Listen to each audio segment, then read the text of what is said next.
Orient bell tiles studio से आप देख रहे हैं एबीपी न्यूज। नमस्कार, मैं हूं चित्रा त्रिपाठी। शाम के 5 बजने वाले हैं। एबीपी न्यूज पर यह वक्त है सबसे बड़े डिबेट शो महादंगल का। अमेरिका में प्रधानमंत्री नरेंद्र मोदी के दौरे को बेहद सफल माना जा रहा है। देर रात करीब 2:30 बजे पीएम नरेंद्र मोदी और राष्ट्रपति ट्रंप के बीच मुलाकात हुई। इस मुलाकात में व्यापार, रक्षा और द्विपक्षीय साझेदारियों समेत तमाम मुद्दों पर चर्चा की गई। तो इनमें से कई अहम मुद्दों पर खास डील भी हुई है। उनके बारे में हम आपको डिटेल में जानकारी देंगे। लेकिन दोनों नेताओं की बातचीत के दौरान राष्ट्रपति ट्रंप ने प्रधानमंत्री नरेंद्र मोदी का जिस तरह से स्वागत किया और जिस तरह उनकी तारीफ में कसीदे गढ़े, वो देखने और सुनने लायक रहे। ट्रंप ने पीएम मोदी के सम्मान में 7 बातें कही। उन्होंने पीएम मोदी को महान नेता बताया और कहा कि नरेंद्र मोदी अच्छा काम कर रहे हैं। उन्होंने मोदी को अपना पुराना दोस्त बताया और कहा कि मोदी उनके लिए बेहद खास हैं और वो मध्यस्थता करने में शानदार हैं। राष्ट्रपति ट्रंप ने पीएम मोदी के सम्मान में एक किताब में भी उनके लिए बेहद सम्मानीय बातें लिखी। लिखा कि मोदी आप महान हैं। कुल मिलाकर अगर देखा जाए तो दोनों नेताओं के बीच मुलाकात दोनों देशों के लिहाज से भी काफी ज्यादा सफल और अच्छी मानी जा रही है। लेकिन इस मुलाकात के बीच प्रेस वार्ता के दौरान उठे एक सवाल पर हिंदुस्तान की सियासत में बवाल मचा हुआ है। एक विदेशी पत्रकार ने अडानी के मुद्दे पर पीएम मोदी से सवाल पूछा। पीएम मोदी ने उस सवाल को निजी बता दिया और कहा कि दो देशों के मुखिया जब मिलते हैं तो व्यक्तिगत मामलों पर बातचीत नहीं करते। प्रधानमंत्री मोदी के इसी बयान पर राहुल गांधी ने जुबानी हमला किया। उन्होंने कहा कि देश में सवाल पूछो तो चुप्पी साध लेते हैं, विदेश में सवाल पूछो तो निजी मामला बताते हैं। राहुल गांधी ने आरोप लगाया कि पीएम मोदी ने अडानी के भ्रष्टाचार पर पर्देदारी की कोशिश की है। प्रधानमंत्री के विदेश दौरे पर ऐसे सवाल उठे तो सियासत उबलने लगी है। दोनों तरफ से वार पलटवार का सिलसिला शुरू हो चुका है। सवाल यह उठता है कि विदेश में भारत की बढ़ती शान से विपक्ष क्या परेशान है? क्या ऐसे समय पर इस तरह के सवाल और आरोप लगाए जाने चाहिए? क्या अमेरिकी दौरे के दौरान ऐसे सवाल जरूरी या फिर मजबूरी? कई ऐसे सवाल हैं जिसको लेकर महादंगल में विस्तार से होगी चर्चा, लेकिन उसके पहले जुबानी जंग सुनिए। भारत एक लोकतांत्रिक देश है और हमारे संस्कार, हमारी संस्कृति वसुधैव कुटुंबकम की है। हम पूरे विश्व को अपना एक परिवार मानते हैं। हर भारतीय को मैं अपना मानता हूँ। दूसरी बात है, ऐसे व्यक्तिगत मामलों के लिए दो देश के मुखिया न मिलते हैं, न बैठते हैं, न बात करते हैं। कि अडानी जी को लेकर कभी भी प्रधानमंत्री से कोई सवाल किया जाता है, चाहे वो हिंदुस्तान के पार्लियामेंट में हो, मीडिया में हो, कहीं भी वो अडानी के सवालों का जवाब या उनके आरोप पर देने में बहुत अपने आप को अनकंफर्टेबल महसूस करते हैं। देखो, कांग्रेस पार्टी जब तक कुनबे के कुंड और कंफ्यूजन के झुंड से बाहर नहीं निकलेगी तो इसी तरह के जो है वो बकवास बहादुरी करती दिखाई पड़ेगी। न उनका अंदर भाव रह गया है, न बाहर कोई मोल रह गया है। It's really an honor to see you and you've been my friend for a long time and congratulations on having done a great job. And he's doing a great job in India. Everybody talks about it. He's doing a really fantastic job. A great leader. देश के लिए प्रधानमंत्री का जो हृदय है वो धड़कता नहीं है। वो सिर्फ अपने इमेज के लिए काम करते हैं कि मैं विश्व का नेता हूँ। अब डोनाल्ड ट्रंप के मिल कराएंगे और डोनाल्ड ट्रंप वापस हमारे यहाँ टैरिफ लगाएंगा। देखिए, राहुल गांधी की समस्या ये है कि उनको एक बीमारी है, ओसीएन मेडिकल टर्म है, ऑब्सेसिव कंपल्सिव न्यूरोसिस। तो उनको ऑब्सेशन है अडानी से, हिंडनबर्ग से, राफेल से, और इसलिए वो मेंटल इंस्टेबिलिटी की तरफ भी बढ़ते जा रहे हैं।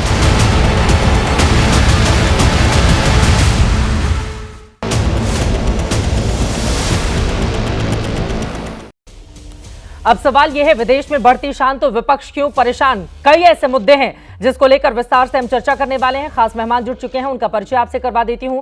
शिवम त्यागी जी, राष्ट्रीय प्रवक्ता भारतीय जनता पार्टी की के स्टूडियो में हमारे साथ आ चुके हैं। अनुराग ढांडा जी, प्रवक्ता आम आदमी पार्टी के हमारे साथ जुड़ चुके हैं। तहसीन पूनावाला जी, राजनीतिक विश्लेषक है, हमारे साथ मौजूद हैं। रुबिंदर सचदेव जी, अपूर्व राजनयिक है, हमारे साथ जुड़ चुके हैं। और साथ ही वैभव सिंह, वैश्विक मामलों की जानकार हैं, आप भी हमारे साथ स्टूडियो में जुड़े हुए हैं। सभी का बहुत बहुत स्वागत है। सबसे पहले शिवम त्यागी जी, आपसे ही शुरुआत करते हुए, अब राहुल गांधी की ओर से जो ट्वीट करके निशाना साधा गया है, उन्होंने कहा है कि अडानी के भ्रष्टाचार पर पर्देदारी की कोशिश कर रही है सरकार। क्या है इस पर जवाब आपका? देखिए, मुझे लगता है कि जब कोई भी देश के राष्ट्राध्यक्ष दूसरे देश जाते हैं और वहाँ पर जाकर मिलते हैं और मुझे लगता है बायलैटरल टाइज पर बात करते हैं, तो किसी व्यक्ति को निजी तौर पर डिस्कस किया जाए, मैं ऐसा नहीं समझता। मैं कोई इंटरनेशनल एक्सपर्ट्स नहीं हूँ, लेकिन इतना इंटरनेशनल एक्सपर्ट नहीं हूँ, लेकिन इतना क्लैरिटी ज़रूर रखता हूँ कि तमाम जो चीज़ें जो एक देश से दूसरे देश के लिए महत्वपूर्ण है, इंपॉर्टेंट है, ज़रूरी हैं, उन पर बात की जाती है।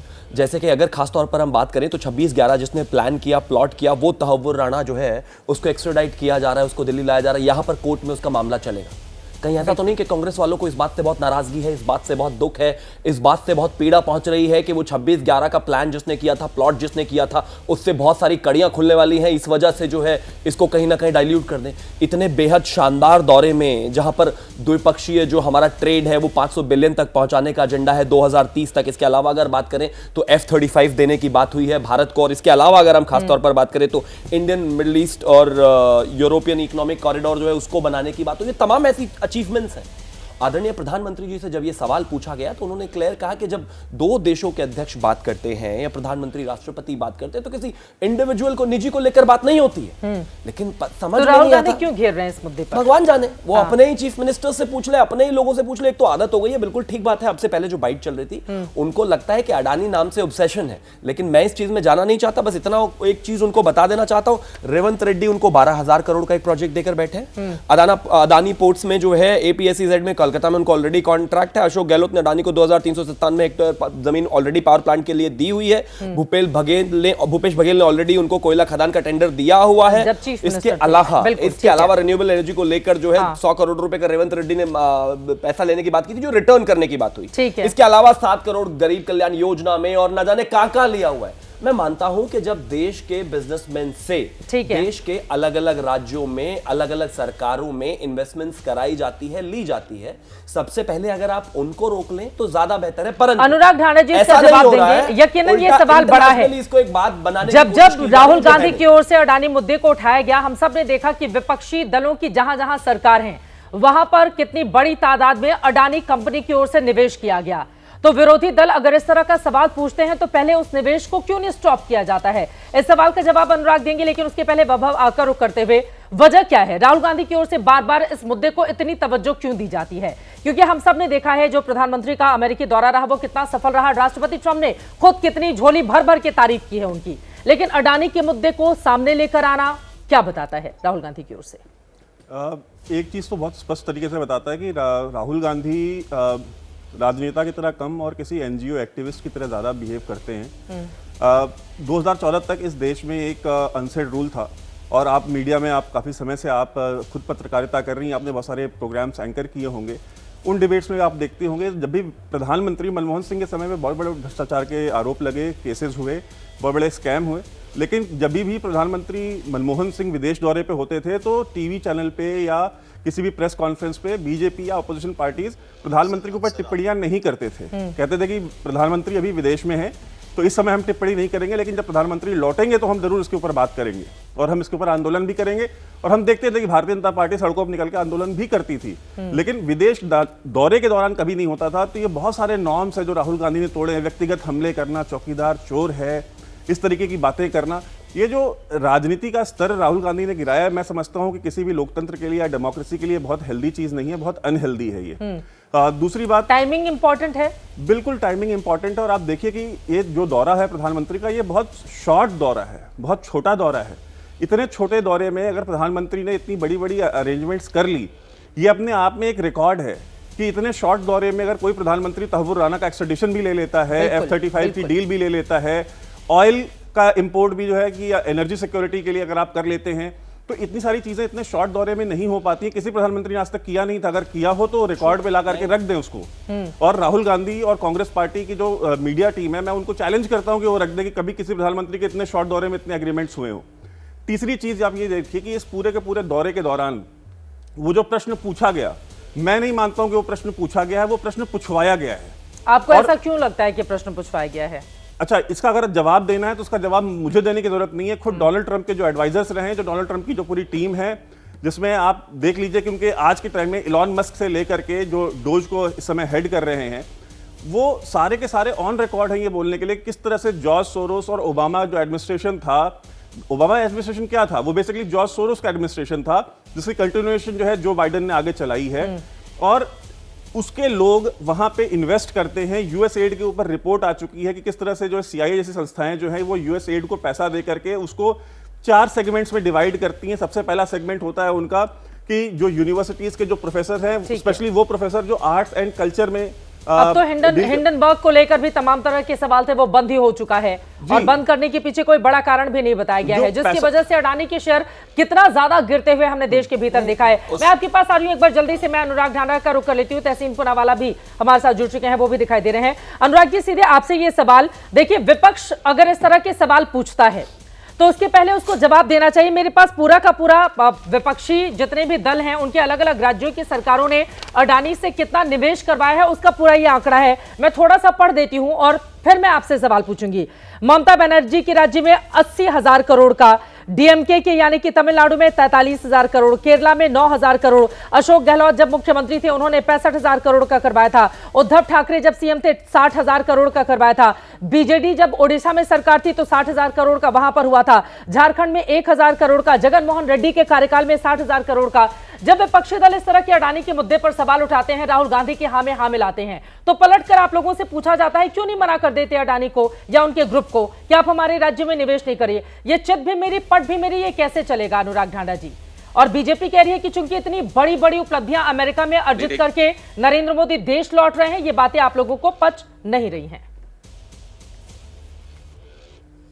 मुझे लगता है चित्रा जी, ये दो बिल्कुल अलग बातें हैं। किसी कंपनी से, किसी बिजनेसमैन से इन्वेस्ट कराना और अगर उस बिजनेसमैन के ऊपर बाहर ब्राइबरी के चार्जेस लग रहे हैं या फिर गवर्नमेंट जाके बाहर उसके लिए कॉन्ट्रैक्ट अर्जित करने लगे किसी एक बिजनेसमैन के लिए, ये दो बिल्कुल अलग बातें हैं। इन दोनों को मिला के नहीं देखना चाहिए। कैसे अलग हो गया? किसी भी राज्य में आप जिसके ऊपर भ्रष्टाचार के आरोप लगा रहे हो उसी का पैसा अपने राज्य में इन्वेस्ट कर रहे हो, दोनों अलग कैसे हो गया? भ्रष्टाचार की जांच की बात कही जा रही है। भ्रष्टाचार की जांच होने में किसको आपत्ति हो सकती है? और ऐसा इसलिए होता है चित्रा जी कि प्रधानमंत्री जी अगर ये सारे क्वेश्चन देश के अंदर मीडिया को पूछने की इजाजत देते या उनसे ये सवाल का सामना देश के अंदर करते तो बाहर इस तरीके की चीजें नहीं होती। कम से कम मैं उससे भी ज्यादा दो महत्वपूर्ण मुद्दे हैं जिनके ऊपर मैं आपका ध्यान आकर्षित करना चाहता हूं कि सबसे पहले कि आज के दिन में जो डिपोर्ट किए जा रहे हैं इंडियंस, अभी भी दूसरी खेप आनी देश के अंदर बाकी है। दोबारा अनाउंस कर दिया यूपी ने कि दूसरी खेप भी भेज रहे हैं। जिस तरीके से इनह्यूमन तरीके से उनको मिलिट्री प्लेन्स में भेजा जा रहा है हथकड़ी लगा करके, प्रधानमंत्री जी ने उसके बारे में क्या बात की उसको सार्वजनिक किया जाना चाहिए था और कॉमन प्लेटफॉर्म से उस पर अनाउंसमेंट होना चाहिए था कि इंडियन नागरिक है, उनका इस तरीके का अपमान देश का अपमान है, उनको सम्मानजनक तरीके से अगर डिपोर्ट भी करना है तो वापस भेजा जाना चाहिए। एक चीज ये जो इस दौरे में सबसे महत्वपूर्ण होनी चाहिए थी वो नहीं, दौरे पर होते हुए दोबारा से डिपोर्टेशन का ऐलान कर देना ये हमारे लिए एक बहुत बड़ा सेटबैक है, एक तरीके से हमारी छवि को धूमिल करता है। दूसरी बात की जो एक्स्ट्राडिशन की बात हुई वो बहुत अच्छी बात है। पूरा देश इंतजार कर रहा था 15-16 साल से, पहले हो जाना चाहिए था, अभी भी हुआ है तो उसका स्वागत किया जाना चाहिए, उसमें कोई भी गलत बात नहीं है। लेकिन जिस तरीके से रेसिप्रोकल टैरिफ का अनाउंसमेंट यूएस के प्रेसिडेंट ट्रंप साहब ने किया और मौजूदगी में किया प्राइम मिनिस्टर के, वो एक तरीके से हमारे देश के को एक तरीके से नीचा दिखाने की कोशिश, जो साफ तौर पे उन्होंने कहा कि नहीं जैसे हमसे डील किया जाता है हम वैसे ही डील करेंगे। और अब इंडिया के ऊपर भी रेसिप्रोकल टैरिफ उन्होंने अनाउंस वो कहते हैं कि मेरे मुकाबले नरेंद्र मोदी ज्यादा टफ नेगोशिएटर हैं, वो उनकी तारीफ भी करते हैं अनुराग ढांडा जी। मैं वो मोदी जी की तारीफ करें उसमें कोई आपत्ति मुझे किसी प्रकार से नहीं है, वो हमारे देश के प्रधानमंत्री हैं। मैं वो बात कर रहा हूं जिससे हमारे देश का फायदा और नुकसान हो रहा है। मैं ये बात कर रहा हूं कि रेसिप्रोकल टैरिफ से हमारे देश के बिजनेस को बहुत नुकसान होने वाला है, उसके ऊपर हाई टैक्स टैरिफ्स लग जाएंगे, यूएस के अंदर बिजनेस करना मुमकिन नहीं हो पाएगा, उसके बारे में बात होनी चाहिए। बोलिए शिवम जी, प्रधानमंत्री जी की मौजूदगी में लेकिन एक बार अडानी वाले मुद्दे पर, चूंकि राहुल गांधी ने उस मुद्दे को उठाया है, जल्दी से 2 लाइन में क्या सोच रहे हैं उसके बाद फिर शिवम त्यागी जवाब देंगे। अनुराग जी, ये अडानी वाले मुद्दे पर राहुल गांधी ने जो कहा है, जो सवाल पूछे हैं, क्या आपको लगता है कि वाजिब है वो? नहीं, देखिए, राहुल गांधी जी जो सवाल पूछते हैं उनका जवाब उनकी पार्टी देगी। मैं तो सिर्फ इतना कह सकता हूं कि जिस तरीके से करप्शन के केसेस चल रहे हैं ओवरसीज में, उसमें किसी भी प्रकार का दखल सरकार की तरफ से नहीं होना चाहिए, ये मैं स्पष्ट तौर पे कहना चाहता हूं। ठीक है, अब तहसीन पूनावाला से मैं जवाब ले लूंगी, लेकिन कुछ दूसरे मुद्दे उनकी ओर से उठाए गए हैं। देखिए, सबसे पहले मैं एक चीज कहना चाहता हूं कि ये हिंदुस्तान की मीडिया की ही रिपोर्ट है। 16 जो नागरिक हैं अलग अलग देशों के, मैं उनके नाम नहीं पढ़ना चाहता, अभी जो है इस देश की सरकार ने डिपोर्ट किए हैं। और खासतौर पर अगर मैं दिल्ली में अभी बात करूं तो हमने 8 इलीगल बांग्लादेशीज को अरेस्ट किया है, 6 इसके अलावा उत्तर प्रदेश से, 2 कोयम्बटूर से और 2 कहीं और से इसके अलावा अरेस्ट हुए हैं, उनको भी जल्दी से डिपोर्ट करेंगे। ये प्रोसेस हमेशा का है और मुझे लगता है कि अनुराग ढांडा तो अभी नए नए हैं बेचारे आम आदमी पार्टी में, लेकिन 2011 में 597, 2012 में 530, 2013 में 515, 2014 में 591, ये तमाम जो डेपुटेशन जो है लगातार इस देश में होती रही है। तो मैं मानता हूं कि जब आप डेपुटेशन की बात करते हैं तो सबसे पहले आप रिकॉर्ड्स देखें। इसके अलावा एक और चीज कहना चाहता हूं, जब ये कहते हैं कि खास तौर पर नहीं, खास तौर प्लीज बीच में नहीं लड़ना, इसके अलावा एक और चीज कहना चाहता हूं। इन्होंने कहा कि जिस तरीके से टैरिफ्स लगाने की बात हुई है उस पर अगर आदरणीय प्रधानमंत्री जी आपके देश के भी प्रधानमंत्री हैं तो उनका स्टेटमेंट अनुराग जी, आपकी आवाज नहीं आएगी, शिवम त्यागी बोलेंगे, स्टूडियो में बैठे हैं तो आपकी आवाज नहीं आएगी। स्टेटमेंट में ये खास तौर पर स्पेशली कहा गया है कि जहां तक टैरिफ्स की बात है उसको लेकर दोनों ही कंट्री पॉजिटिव अप्रोच के साथ आगे बढ़ेंगे और उस पर काम करेंगे। इसके अलावा एक चीज और इन्होंने कही और वो ये कि जिस तरह की स्थितियां बनी हैं कहीं ना कहीं ये शर्मिंदगी वाली है। मैं मानता हूं कि कहीं ना कहीं जो नागरिक हैं, जो अवैध नागरिक हैं, उनको बाहर करने की हमेशा एक पॉलिसी रही है, बेहतर है और मैं मानता हूं कि हर किसी को इसको अमल करना चाहिए, लेकिन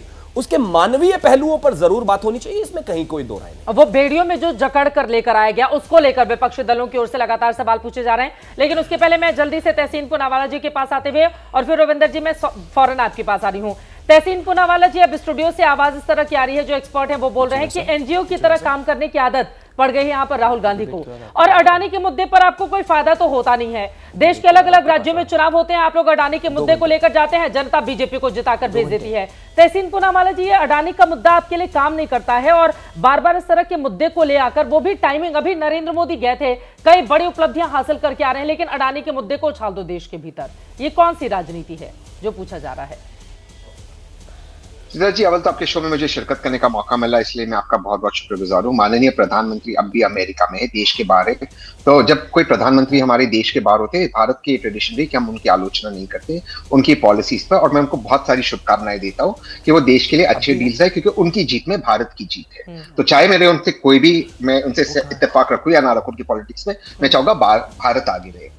2 मुद्दे उठाए गए, एक तो जिस इंडस्ट्रियलिस्ट का आपने नाम लिया उसके, मुझे लगता है कि 2 देश के लीडर्स इस इंडस्ट्रियलिस्ट एक व्यक्ति को डिस्कस नहीं करते, उस व्यक्ति के बारे में जो चल रहा है कार्रवाई अमेरिका के अंदर, वो अमेरिका को देखना है, उस न्यूयॉर्क की कोर्ट को देखना है। अपेक्षा है कि भारत की सरकार कोई दबाव ना डाले और डाल भी नहीं सकती यूएस की जुडिशरी पर। दूसरी चीज भी कहा है कि 2 देशों के राष्ट्राध्यक्ष व्यक्तिगत मामलों को डिस्कस नहीं करते, फिर राहुल गांधी क्यों घेर रहे हैं, पर्देदारी की बातें क्यों कर रहे हैं? मैं आ रहा हूं और मुझे जो उस इंडस्ट्रियलिस्ट पर जो केस लगे हुए अमेरिका में, हालांकि वो क्रिमिनल चार्जेस है, उसका सेटलमेंट हमेशा एक फाइन के द्वारा हो जाता है, तो जहां तक मेरी लीगल नॉलेज हो फाइन के द्वारा हो जाएगी। आई थिंक राहुल गांधी जी जो बात कह रहे हैं वो ये है कि जो मुद्दा ओवरऑल क्रोनी कैपिटलिज्म का है उसको उठाकर कह रहे हैं, लेकिन मैं 2 या 3 मुद्दे की बात करना चाहता हूं कि अमेरिका का जो दौरा है उसके अंदर बात एक इंडस्ट्रियलिस्ट की नहीं है। मैं इस बात की मुझे खुशी है कि F-35 को डोनाल्ड ट्रंप ने हमें ऑफर किए। हालांकि भारत के एयरफोर्स को इसको सोचना है कि हमें स्टेल्थ एयरक्राफ्ट की तो जरूरत है, लेकिन हमें वो अमेरिका से लेना है, हम फ्रांस से आगे का हमारा रिश्ता है, सुकोई स्टेल्थ बन रहा है उससे ले, क्योंकि जो F-35 के जो इंजन है G414 और 404 इंजन, इसका प्रॉब्लम ये है कि वो रिलायबिलिटी और ट्रांसफर ऑफ टेक्नोलॉजी अमेरिका कभी नहीं करेगा हमारे में। जैसे हमने देखा इंडिगो PNW जो इंजन अमेरिका में बने थे, सारी इंडिगो की सारी गो एयर की फ्लीट बैठ गई। आर्बिट्रेशन सिंगापुर में जीतने के बाद भी अमेरिका ने हमारी मदद नहीं की और इंजन रिप्लेस नहीं हुए, जिसके कारण गो एयर की फ्लीट बैठ गई। इनफैक्ट मैं चाहता था कि माननीय प्रधानमंत्री वो मुद्दा उठाए, वो हमारी aviation industry, civilian aviation industry के लिए बहुत जरूरी है। दूसरे जो हमारा अमेरिका चाहता है कि हमें ऑयल और गैस सप्लाई नहीं करे, वो तो है कि अमेरिका जो चाहता है, भारत जो चाहता है, मैं उस पर आऊंगी। ये जो देश की राजनीति अडानी के मुद्दे पर, आपके इतने अच्छे मित्र हैं राहुल गांधी, आप समझाते नहीं है कि अडानी के मुद्दे से लाभ नहीं होता तो क्यों उठाते हैं इस मामले को लेकर इतना? क्योंकि मुझे एक सिलसिला लगता है सा कि चल पड़ा है। विपक्ष जब भी संसद का सत्र चलता है राहुल गांधी इस मुद्दे को लेकर आते हैं, कभी मुखौटा पहनकर आएंगे, कभी सवालों में उलझा देंगे। अडानी के मुद्दे से कांग्रेस पार्टी को क्या लाभ है? तहसीन पूनावाला जी, मैं अगर इसे घुमाकर पूछ लूं कि जब चुनाव में ऐसा लग रहा था कि भारतीय जनता पार्टी नहीं जीत रही थी चुनाव और भारतीय जनता पार्टी को बहुमत नहीं मिलेगा, माननीय प्रधानमंत्री ने भी उस उद्योगपति का नाम लिया और यह आरोप लगाया कि उस उद्योगपति ने ट्रक में पैसे कांग्रेस के बड़े नेताओं को भर के भेजे। अब मेरा सवाल, हाँ बिल्कुल, तो फिर माननीय प्रधानमंत्री का कर्तव्य था, अगर प्रधानमंत्री होते इस तरह की बातें करते तो ईडी की जांच बताए। और यही बात हो रही है, अगर सारे मुल्कों में और भारत में खुद माननीय प्रधानमंत्री उस उद्योगपति पे आरोप लगा रहे तो उसकी जांच करे, तो उसमें विपक्ष का गलत है क्या? ये तो मतलब गजब हो गया ना कि सत्ता पक्ष भी आरोप लगाए, विपक्ष भी आरोप लगाए और देश के उद्योगपतियों को घेर लिया जाए। जल्दी से ये शिवम कुछ बोलना चाह रहे हैं, रविंदर जी इसके बाद में फौरन आ चाहता हूं कि अब तहसीन पूनावाला के जो दोस्त हैं राहुल गांधी, वो इनकी बहुत ही हद से ज्यादा निचले स्तर की और पॉलिटिकल इमेच्योर बयान है। आप मुझे एक चीज बताइए, मैं एग्जांपल देना चाहता हूं। हिंदुस्तान के दिल्ली के पटियाला हाउस कोर्ट में इलॉन मस्क के खिलाफ अगर कोई मुकदमा हो जाए, मैं गारंटी के साथ कहता हूं वहां कोई डिस्कस भी नहीं करेगा। उस न्यूज़पेपर के 10वें पेज पर भी वो आ जाए, बहुत बड़ी बात है, और उसका कोई रेलेवेंस नहीं होगा वहां पर।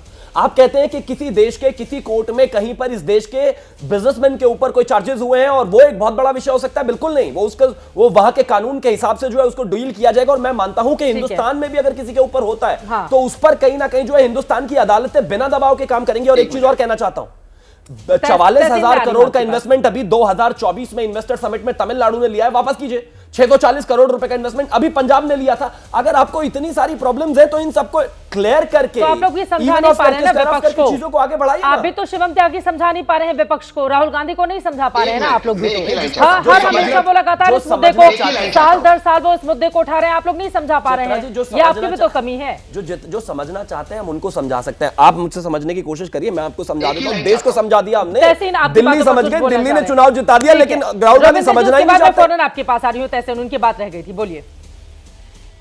जिस उद्योगपति की बात शिवम भाई कर रहे हैं, चार्जेस उन पे अमेरिका पे नॉन डिस्क्लोजर के लगे। हालांकि वो क्रिमिनल चार्जेस अमेरिका में माने थे नॉन डिस्क्लोजर के, लेकिन नॉन डिस्क्लोजर किस बात के? भारतीय केंद्रीय सरकार की एजेंसी के द्वारा पैसे खिलाने की। तो वो जांच भारत की सरकार कर सकती है क्योंकि भारतीय एजेंसी के। हम दोनों चीज में अंतर समझे। लेकिन मैं एक चीज कहना चाहता हूं जो बहुत जरूरी है, जो मैं उम्मीद करता था प्रधानमंत्री जी डिलीवर करें। मैं वापस कह रहा हूं, उन्होंने बहुत चीजें की है। हम अगर अमेरिका हमें ऑयल बेचेगा और अमेरिका का उसमें फायदा है और हमारा ट्रेड डेफिसिट उनकी तरफ थोड़ा सा बैलेंस होगा, मैं मानता हूं उनका बैलेंस होगा। लेकिन रशिया को से जो हम तेल खरीद रहे उसका भुगतान ना हम रुपये में कर पा रहे, ना हम डॉलर में कर पा रहे, क्योंकि डॉलर बैन है। हमें करना पड़ा था चाइनीज करेंसी में। हमने एक्सेप्शन क्यों नहीं लिया अमेरिका से? तो ये एक दो चीजों पर प्रधानमंत्री जी को थोड़ा सा और निगोशिएट करना चाहिए था। लेकिन मैं फिर लौट कर आती हूं अडानी के मुद्दे पर। रविंदर सचदेव जी, अब प्रधानमंत्री नरेंद्र मोदी ने कई बड़ी उपलब्धियां देश के लिहाज से हासिल की हैं, लेकिन कुछ मुद्दों पर विपक्षी दल यहां पर आलोचना भी कर रहे हैं। लेकिन अडानी के मुद्दे को उठाकर किस तरह से इस पूरे के पूरे मामले को आप देख रहे हैं? रविंदर जी, सॉरी मैं आपकी पास बहुत देर से आई। Sure, no worries. अगर आप मुझे परमिशन दे तो मैं डिपोर्टेशन वाले मुद्दे को लेकर के एक केस स्टडी बताता हूं जो कि इंटरेस्टिंग होगी। अडानी को अलग रखिए, डिपोर्टेशन में मुझे एक बड़ा क्लासिक केस दिख रहा है। क्विकली हम ये कहते हैं कि ये शैकल्स में हथकड़ियों में नहीं आने चाहिए, राइट? अगले हफ्ते या एक प्लेन या दो प्लेन ओन आने वाले हैं। अब क्वेश्चन है, ये प्लेन सिविल आएगा या मिलिट्री आएगा? अगर मिलिट्री प्लेन आता है तो ऑब्वियसली जैसे पहले भी था उसमें वो हथकड़ियां पहन के आएंगे। अगर सिविल आता है तो उसमें हथकड़ियां नहीं पहन के आएंगे। अगर अमेरिका ने हमारी बात समझी, हमारी बात मानी, जैसे कहा जा रहा है कि मोदी जी उसे कन्विंस करें कि सिविल में भेजे, तो ठीक है, अमेरिका हमें सिविल एयरक्राफ्ट में भेजेगा। फिर हम ये भी कहते हैं ट्रंप एक नेगोशिएटर है, तो क्या ट्रंप उसके बदले भारत से कोई और एक्सचेंज नहीं खींचेगा कि भाई ठीक है मैं तुम्हारे को ये फेवर कर देता हूं? तो फेवर करने की बात हुई लेगा ना, मैं सिविल एयरक्राफ्ट में भेजता हूं, आप मुझे यहां पर मेरे से $1 बिलियन की गैस और लो। वन, अगर वो मिलिट्री प्लेन ही भेज देता है, वो भारत को कहता है नहीं, क्योंकि वो चाहता है कि मिलिट्री प्लेन हो। अमेरिका के अंदर इस समय जो भी रेड्स पड़ रहे हैं ना, छापे, 5-5 गाड़ियां लाल नीली बत्ती सायरन उछालते हुए आ रही हैं ताकि इमिग्रेंट्स को हवा दिखाया जाए कि हो रहा है। मिलिट्री प्लेन्स भी उसी कड़ी में है। तो ट्रंप कहते हैं नहीं जी, मेरे को तो अपने देश के अंदर ऑप्टिक्स दिखानी है कि मैं सख्त कर रहा हूं, तो मैं तो मिलिट्री प्लेन ही भेजूंगा। तब हमारे पास मौका बनता है, जब हमें दिख रहा है मान नहीं रहा, हम तब कहते हैं कि भाई ओके ठीक है, आप ये भेजो, इसके बदले तुम हमें क्या दोगे? राइट तो ये दो ये केस स्टडी है इस समय डिप्लोमेसी की बहुत हाई लेवल की।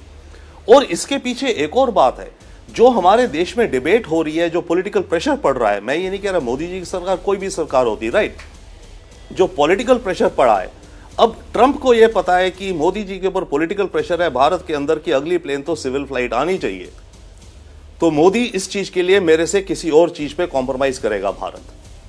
तो इसमें मेरे को जो लेसन लर्न्ड दिखता है, मैं जो कहना चाहता हूं बिग पिक्चर में इस मुद्दे को लेकर के, बांग्लादेश भी, मालदीव्स भी, मेरे ख्याल से not only our opposition but हमारे सोशल मीडिया को हम ये नहीं कह सकते रिस्पॉन्सिबल, हम कह नहीं सकते, बट मेरा पॉइंट ये कि जस्ट आप इमेजिन कीजिए अगर ये मिलिट्री प्लेन आया होता चुपचाप भारत के अंदर कोई बवाल ना होता, सपोज कीजिए, बिल्कुल, तो हमारे पास कोई अमेरिका से फेवर मांगने की हमें कोई जरूरत ना होती, और उस फेवर के बदले भाई वो तो डील मेकर अपने को कहता है, वो मोदी को कहता है मेरे से भी ज्यादा है, पर दोनों ही डील मेकर है, हर बंदा मौका ढूंढता है कि दूसरा कहीं कहां पर बैकफुट पे है।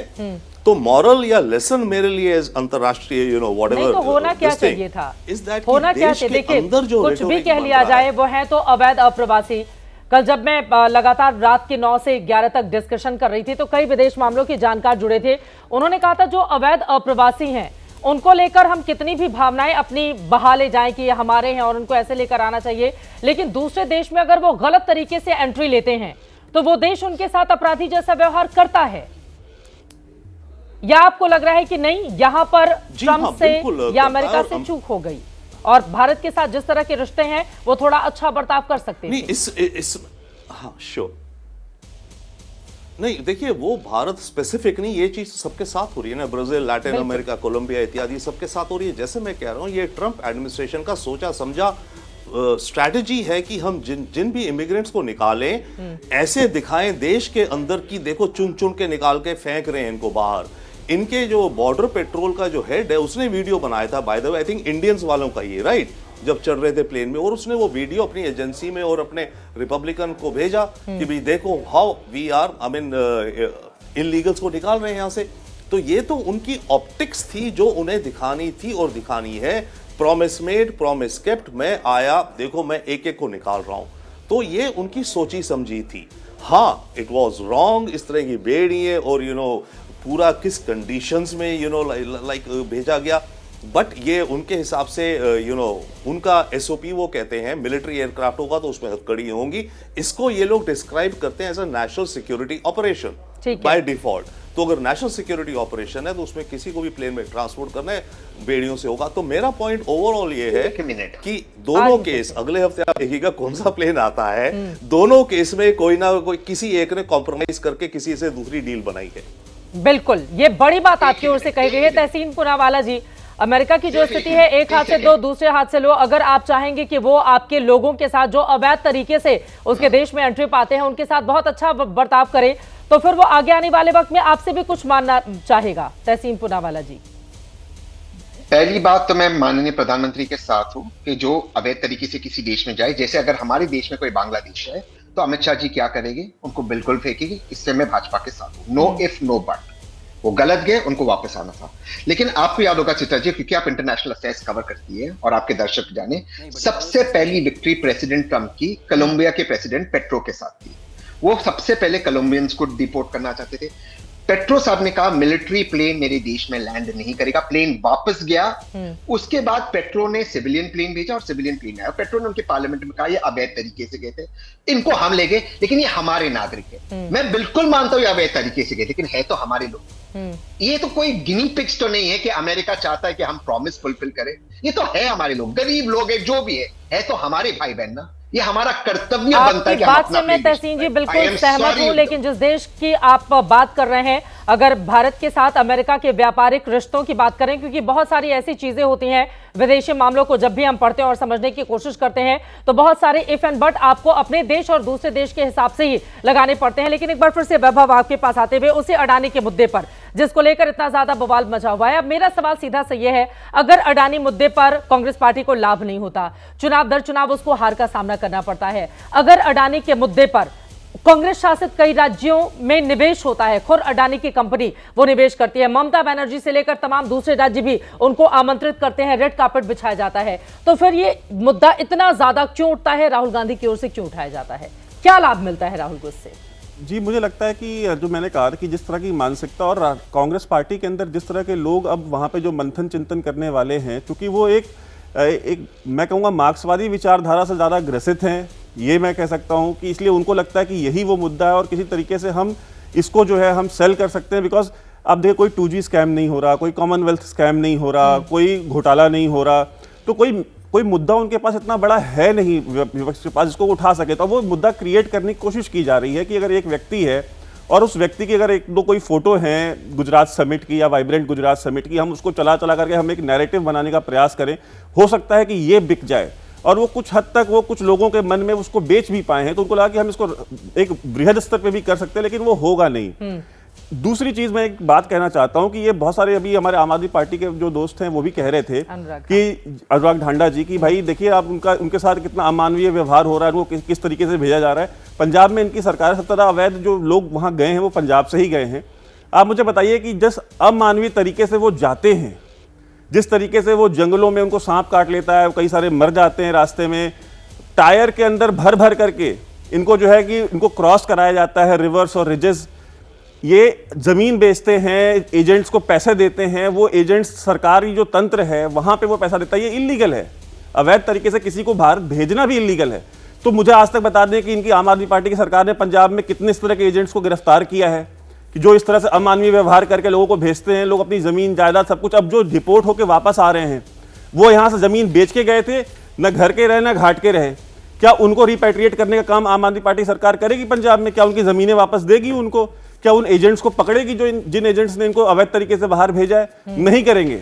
मैं आपसे बेट लगाने को तैयार हूं। यहाँ पे क्यों नहीं करेंगे? वो उनकी सरकार है, वो अभी मैं पूछ लेती हूँ, इसका जवाब ले लेती हूँ, लेकिन क्यों आपको लग रहा है कि वो नहीं करेंगे? क्योंकि ये पूरा का पूरा जो तंत्र है वो ये जो एजेंट्स का जो नेटवर्क होता है वो सरकारी तौर पर जुड़ा होता है, सरकारी सहयोग से ये कार्य चलता है। आपने सुना होगा अक्सर फिल्मों में लोग डायलॉग मारते हैं कि भाई अगर पुलिस चाहे तो मंदिर के सामने से चप्पल चोरी नहीं हो सकता। तो आप मुझे बताइए ये हजारों करोड़ की इंडस्ट्री पंजाब में इतने सालों से चल रही है और क्या वहां पे जो सरकारी तंत्र है वो उससे बेखबर है? हमको यहाँ दिल्ली में बैठ के पता है, हमको नोएडा में बैठ के पता है। लेकिन सिर्फ पंजाब ही नहीं है ना, गुजरात भी है, बाकी देश के दूसरे राज्य भी हैं। नहीं, लेकिन आप मुझे बताइए कि गुजरात की जो आबादी जो बाहर गई है इस तरीके से, क्या गुजरात के मुख्यमंत्री ने या जो हरियाणा से जो लोग गए हैं, क्या हरियाणा के मुख्यमंत्री ने क्या उस तरह से रिएक्ट किया जिस तरीके से विक्टिम कार्ड ये प्ले कर रहे हैं, जिस तरह से कांग्रेस पार्टी प्ले कर रही है? हाँ। और वो क्या यहाँ से जो है कि वो क्या फुल ब्राइट स्कॉलरशिप पे गए थे? वो वहां पे अवैध तरीके से गए। कैसे जाते हैं भाई? आप वीजा लेके जाइए। नहीं, लोग जाते कैसे हैं? हमने तो एक डंकी मूवी में देख रखा है, कैसे जाते हैं ये लोग? अक्सर आप देखिए ये यहाँ से जाते हैं मैक्सिको, ठीक है, और मैक्सिको जाएंगे और मैक्सिको से फिर जंगलों के रास्ते जो है नदियां पार करते हुए उस तरीके से जाते हैं। वहां पे रास्ते में इनको बहुत सारे ऐसे होते हैं जिनको रास्ते में सांप काटता है और क्योंकि बहुत पॉइजनस वेनेमस स्नेक्स हैं वहां पे, वो काटते हैं, बहुत सारे डूब के मर जाते हैं। बोट्स डूब जाती हैं, कई बार बॉर्डर पेट्रोल वाले गोलियां चला देते हैं, उसमें मारे जाते हैं। मतलब इतना इनह्यूमन बिहेवियर होता है। वो 40-40, 50-50, 100-100 किलोमीटर चलते रहते हैं पैदल और उसके बाद वो पहुंचते हैं। वहां पहुंचने के बाद भी कोई गारंटी नहीं होती है उनकी। वो कोशिश करते हैं वहां मर्ज होने की, वो कोशिश करते हैं किसी तरीके से कोई, फिर वहां पे उनका शोषण अलग होता है क्योंकि वो रेगुलर जो एक मिनिमम वेज है वो उनको वहां नहीं मिलता है और वहां पे भी उनको छिपना पड़ता है बहुत सारे वक्त। वहां पे भी छिपना पड़ता है और बिलो मिनिमम वेज उनको काम करना पड़ता है, कैश में पेमेंट लेनी पड़ती है। और ये तो हमारे यहाँ जो बांग्लादेशी हैं, आप हमारे यहाँ तो बड़ा आसान है ना, हमारे यहाँ पे तो बहुत सारी राज्य सरकारें ऐसी हैं जो सिर्फ उनका वोटर बनाने के लिए उनको उनका आधार कार्ड, पैन कार्ड, बिजली, ये आम आदमी पार्टी के बैठे हुए क्या यहाँ दिल्ली में जितनी अवैध बस्तियां हैं रोहिंग्याओं की और बांग्लादेशियों की, क्या वहां पे बिजली का कनेक्शन, पानी का कनेक्शन क्या या पानी के टैंकर इन्होंने नहीं पहुंचाया आम आदमी पार्टी? ठीक है, मैं जवाब ले लेती हूँ। अनुराग जी जवाब दीजिए उनकी बातों पर। वो कह रहे हैं कि पंजाब से जब इस तरह से लोग जाते हैं तो फिर उसको रोकने के लिए क्या, क्योंकि बहुत सारे एजेंट के माध्यम से ऐसे लोग भेजे जाते हैं और वो भी तो अमानवीय होता है जिस तरीके से, मतलब इन्होंने बाकायदा उसका जिक्र भी किया कि सैकड़ों किलोमीटर तक पैदल चलना पड़ता है, नदी जंगल पार करके फिर वो पहुंचते हैं।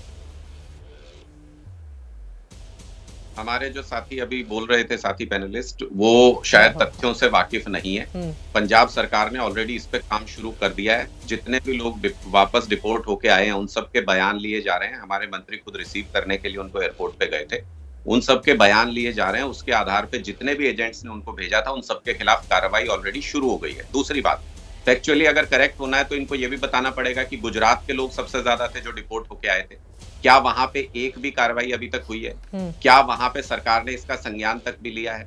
तो जब आप एक आंख बंद करके देखते हैं तो आधी तस्वीर नजर आती है, पूरी तस्वीर नजर नहीं आती है। ये लोग जो गए थे पंजाब से, वो पहले की सरकारों के दौर में गए थे, और अब इनका विदेश जाना, डंकी से जाना, वो बहुत हद तक कम हो गया है, जिसकी वजह से ये सारी एजेंसीज अब दूसरे स्टेट्स के अंदर शिफ्ट भी हो रही हैं। तो पंजाब के अंदर ये बिजनेस भी कम हुआ है, वहां से लोगों का जाना भी कम हुआ है, हमारी सरकार वहां रोजगार उपलब्ध करा रही है। और जो डिपोर्ट होके आए हैं वो कुछ भी हो, कहीं पे भी हो, किसके लिए नेगोशिएट करने गए हैं प्रधानमंत्री जी यूएस में?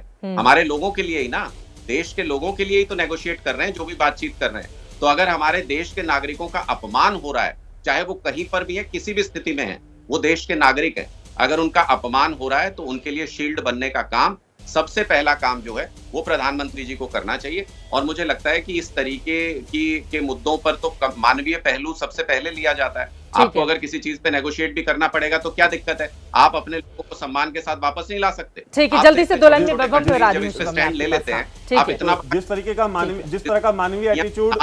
मानवीय एटीट्यूड आपने रोहिंग्याज और बांग्लादेशीज के लिए लिया हुआ है, आप चाहते हैं कि दुनिया की सारी सरकारें, अमेरिका से लेकर के, लंदन से लेकर, यूके से लेकर के ऑस्ट्रेलिया, सारी उसी तरीके का मानवीय एटीट्यूड लें और उनको बिजली और पानी के कनेक्शन दें, उनको वोटर आईडी कार्ड बना के दें, उनको राशन कार्ड बना के दें, उनको सरकारी योजनाओं का लाभ पहुंचाएं, उनको मोहल्ला क्लिनिक में लेके जाएं, उनका इलाज कराएं।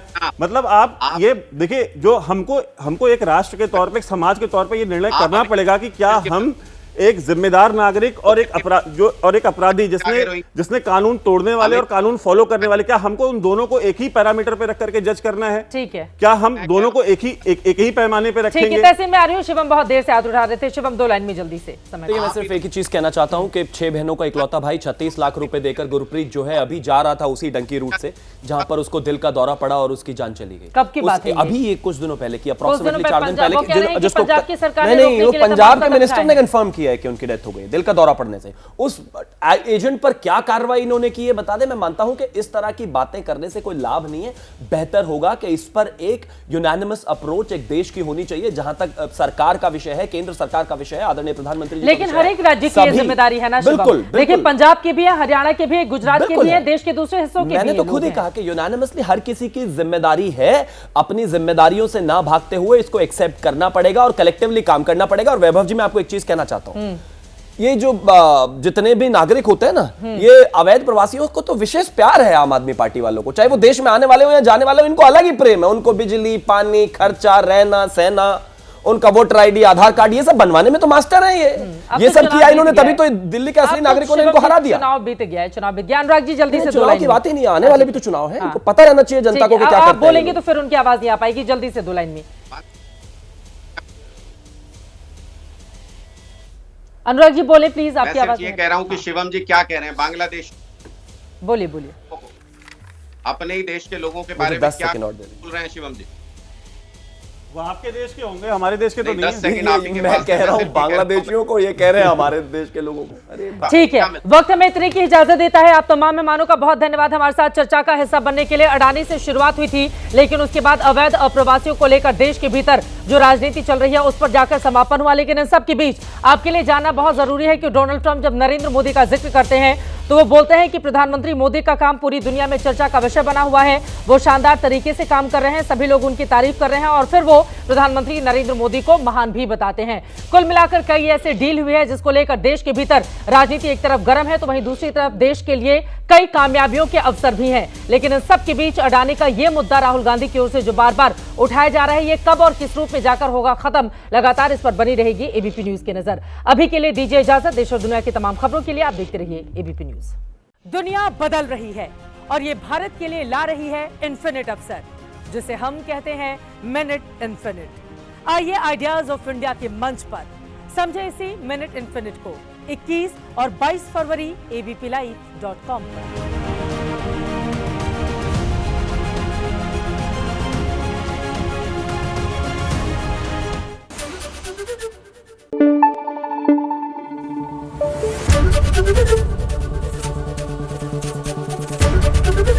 एबीपी न्यूज आपको रखे आगे।